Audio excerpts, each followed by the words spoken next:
Oh, TMX 155 Brucey. Yan, Brucey na ganyan, yung mga China. Motor Star. Lahat nung nilalagyan ng steel bushing. Ngayon, kapag maluwag na steel bushing, ayan, yung problema nyo, umaalog na yung sprocket. Kasi maluwag na yung steel bushing. Kahit palitan mo ng steel bushing mga boss, maluwag pa rin kasi nga sira na yung lagayan ng steel bushing, no?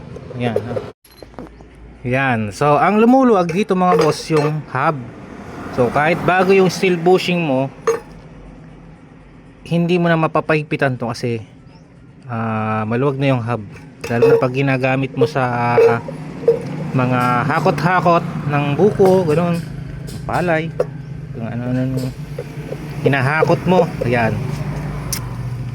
lalo na pag maluwag na rin yung lock mo. May lock yan mga boss na circlip. Ito mga boss yung circlip lock, ano, kahit ilagay mo yan, maluwag na yan. Yan, lagay natin mga boss yung circlip lock, no. Lagay natin.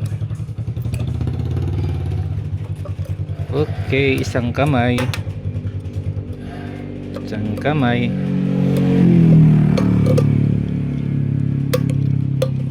Yan, nakalagay na mga boss, pero maluwag pa rin yan.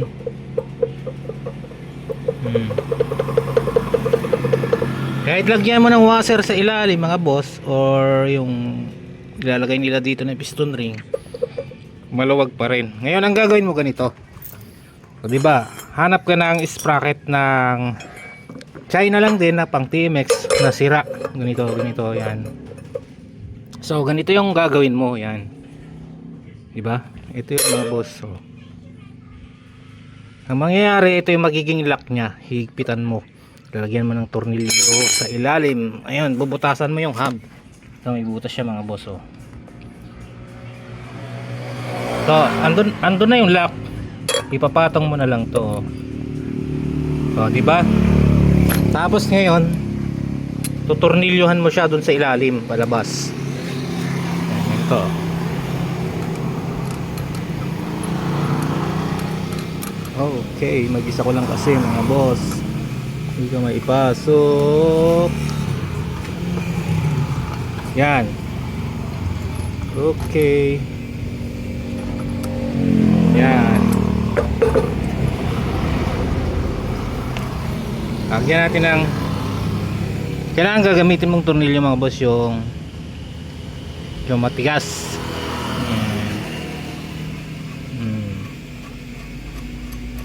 Ganyan yung mangyayari mga boss, diba? Tingnan nyo kung gaano katibay yan mamaya. Lagay natin yung isa. Pero ito mga boss, puputulin nyo to syempre, mahaba yan.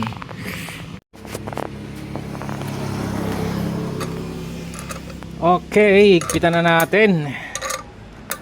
Siyempre, wag naman masyadong mahigpit para hindi mabasag yung hub. Lock lang niya to mga boss. Ito pa rin yung magdadala yung steel bushing. Kaya lang, hindi na yan aalog. Kasi, ayan,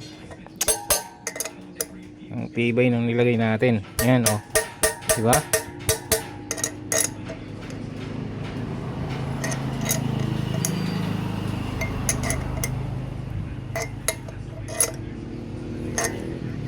Okay, ayan na mga boss, napakatibay, oh, wala nang alog, di ba?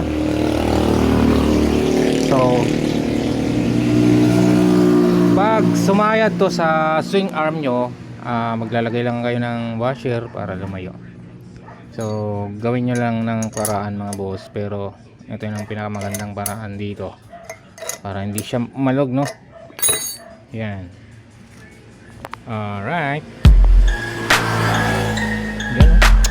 tibay.